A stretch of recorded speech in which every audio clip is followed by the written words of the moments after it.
Hey Wildcats, this is Andy Miller. I'm the Dining Service Director. Today we're going to make a soup. It's chicken vegetable soup. We make it in a bigger batch than what's currently that you previously just saw on your screen. That would be a good way to make a batch for your family for the weekend. We're looking at making batches in bulk so that we can freeze and use for the fall coming up. A couple safety tips is before you start anything, you need to make sure your hands are washed. Some people can wear gloves. I recommend doing both, washing your hands, wearing gloves. If you're touching contaminated food or you're cross-touching food, you need to make sure you wash your hands at each time. Another important tip to remember is your knife should be very sharp. A dull knife is a lot easier for you to cut yourself or to make mistakes. The other thing is with your cutting board, underneath it, you want to have a wet towel. At home it can be, you can wet paper towel, whatever it is. It just, when you put your cutting board down, it makes sure it doesn't move or rock when you're cutting anything in particular. So what we'll have for this recipe is onion, which we've got some cut here. We've got carrots, where we have the bulk of it there. We have celery.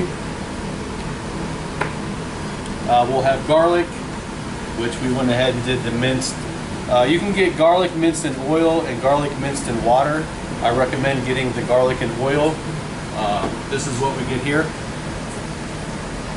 The only difference to that is the garlic in water, when you use in a recipe, has a tendency to burn. The garlic in oil has a better flavor and it just cooks a lot better for you. Your oil or your garlic.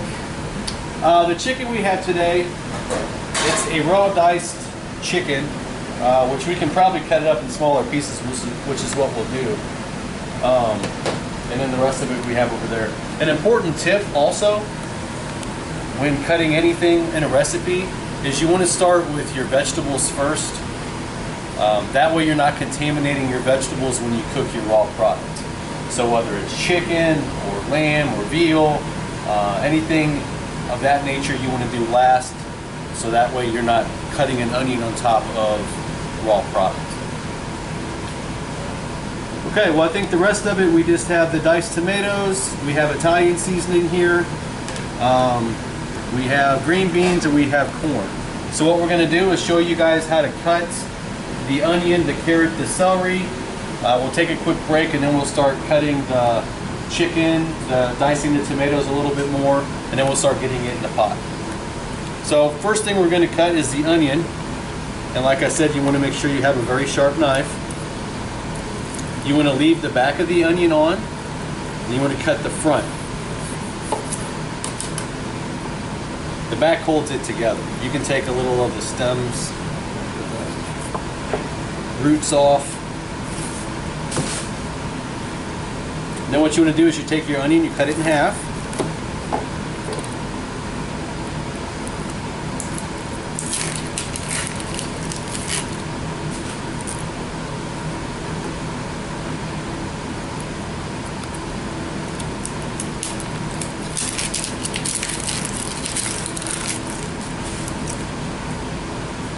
Leaving the back root will make it so it holds the onion together.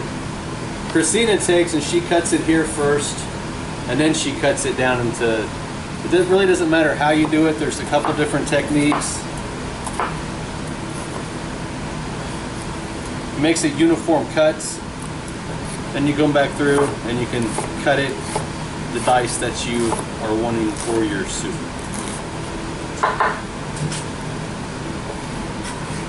So that's a method there.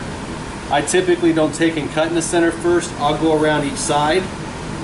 Careful not to cut through the back.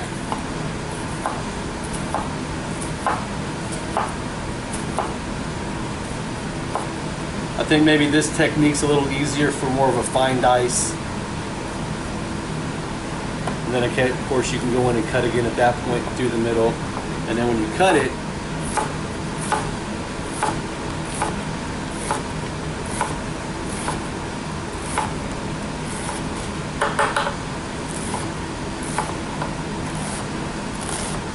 they're a little bit finer dice depending on the recipe you want.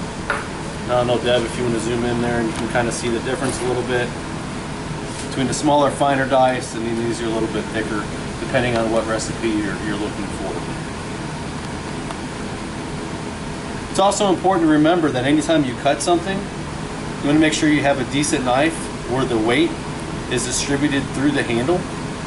A lot of knives have their handle, or the actual blade comes through about right here, and then a lot of times it's not balanced and this will snap off.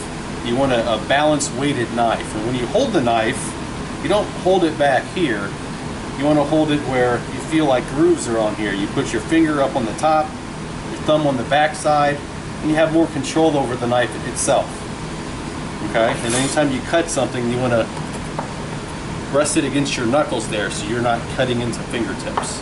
It's just an important safety tip using a knife in general. Okay, you want to grab me another bowl, please, Jerry. So, a carrot. Okay, I recommend getting whole carrots. There's a lot with baby carrots that are supposedly and have been in some kind of preservative, whether it's some kind of bleach water or whatever it would be. I prefer getting a whole carrot, peeling it yourself, and then cutting it into dice, however you want to do it. So typically you would take, and luckily for us, Debbie has done all the prep for our carrots. Once it's ready, cut it in half.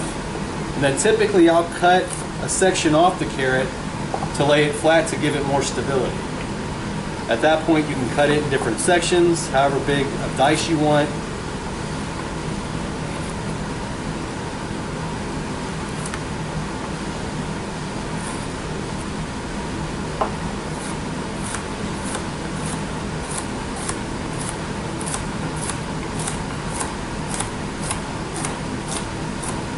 This makes it in pretty much uniform, manageable pieces of carrots.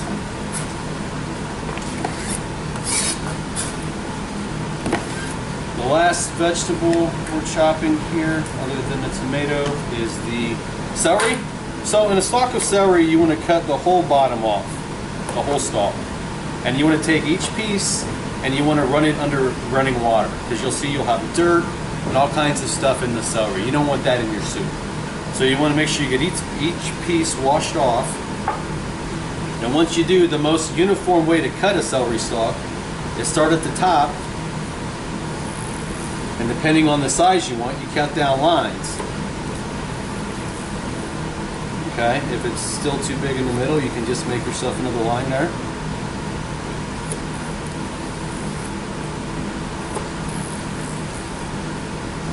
You take a group of your celery stalks and you start cutting.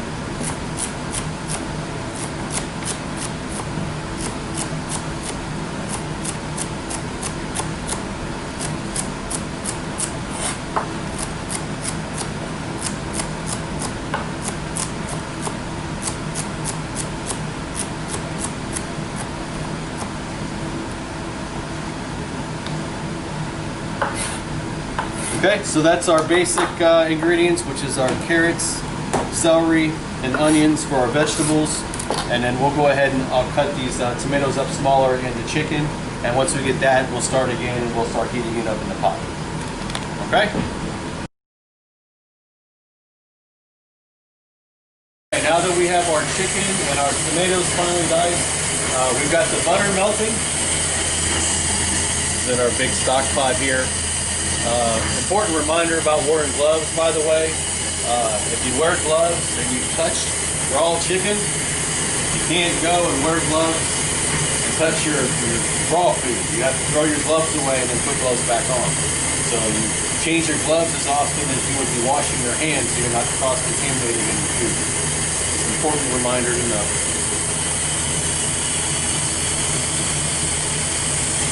And then in the recipe we have calls for potatoes. Since we're going to be freezing our potatoes, we're not going to add it. When you reheat this at a later date, you could have noodles cooked, or you could add noodles to it.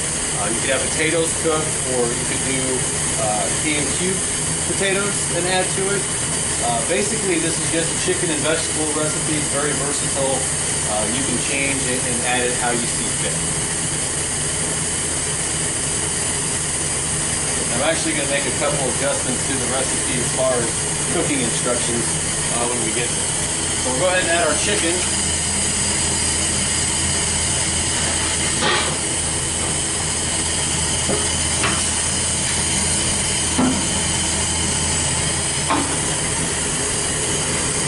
We have our big trusty paddle here. The stock pot's pretty hot, but this is a lot of raw, cold chicken. So this is going to take a couple minutes to start browning up. Once it starts browning up, we'll add our onions, carrots, and celery, and then we'll pause for a moment and go from there.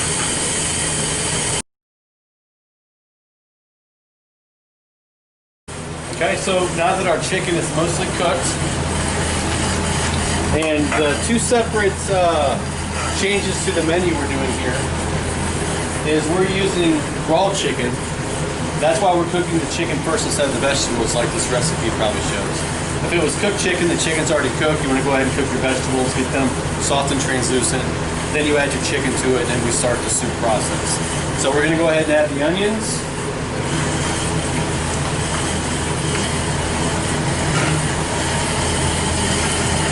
And as I was telling Jerry here earlier, most recipes are just guidelines. You can make changes to it. It's just basically the cooking technique you want to do continuously and consistently.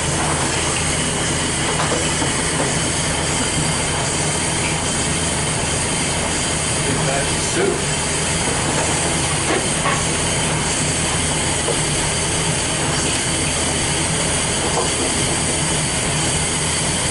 And then the other small change, it has us adding the seasoning later. Anytime you add herbs, you want to do fresh. If you can't do a fresh herb, you want to cook it with your other ingredients, the raw ingredients. When you cook the herbs, whether fresh or dried, it pulls out the power of the herb, especially on direct heat. You'll still get a little bit in the soup or stock, but this just pulls more out of it. The garlic, we're going to go ahead and wait till this stuff's sauteing up and translucent and soft, because garlic can and has a tendency to burn. So you just want to cook the garlic a little bit to get that garlic flavor out of it. But we'll wait to add that in a little bit. So we'll stir all this up.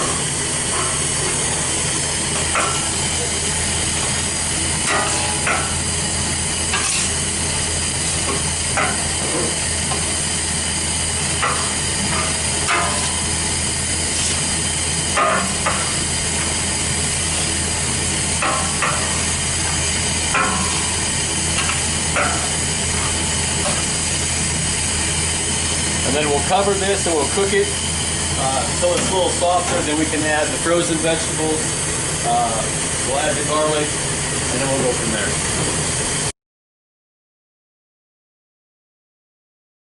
As you can see, the onions are turning translucent. The carrots and celery is cooking down. We're at the point now where we want to add our garlic.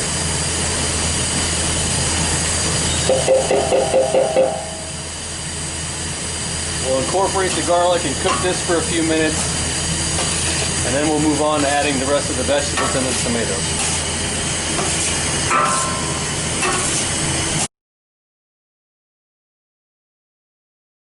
This is all cooking up very nicely. It smells very good. Got the garlic incorporated, that's been cooking. You can really smell the herbs. We're going to go ahead and add the rest of our ingredients. So, a quick side note, if you wanted to deglaze, and Deb, if you can show here, you see all the roasted chicken bits? If you wanted to deglaze with something with a white wine, you would take at this point and add your white wine in there and take a wooden spoon and get that stuff off there. You'd let your wine reduce down. We're not going to do that today, but if you ever wanted to do that at home, it gives it a different, unique flavor having that wine reduced down. Some recommend it.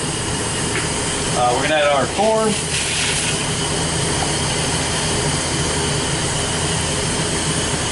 Green beans. Our tomatoes and juice.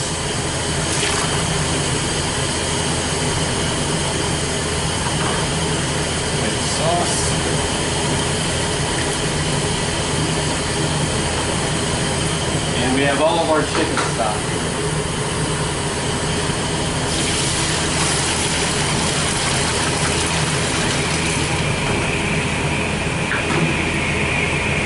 And we'll let this simmer.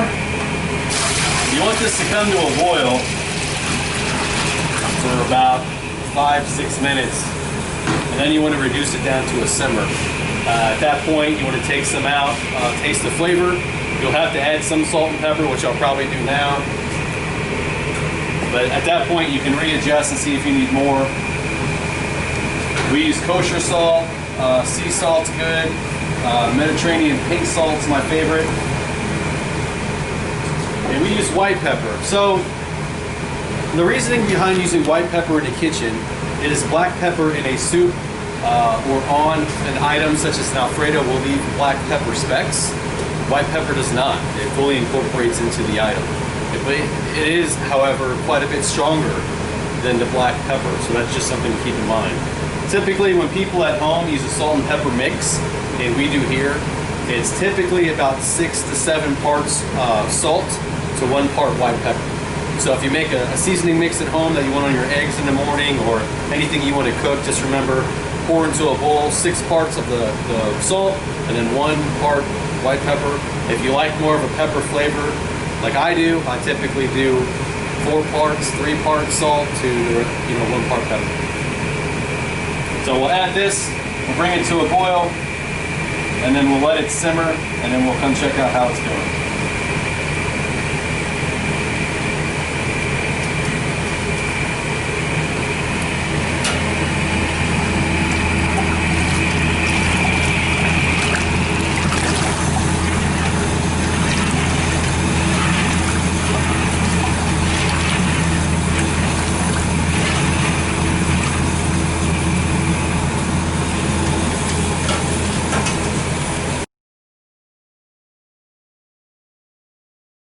Okay, we brought it to a boil, and it's been at a low simmer for about 20 minutes now. We've salt and peppered it. After tasting it, got to our desired flavor. At this point, you can go ahead and eat, or as we're doing, is we're going to take and put it in a cooler, and then we're going to cryo back and freeze it. So I hope you guys enjoyed. Stay safe, and thank you.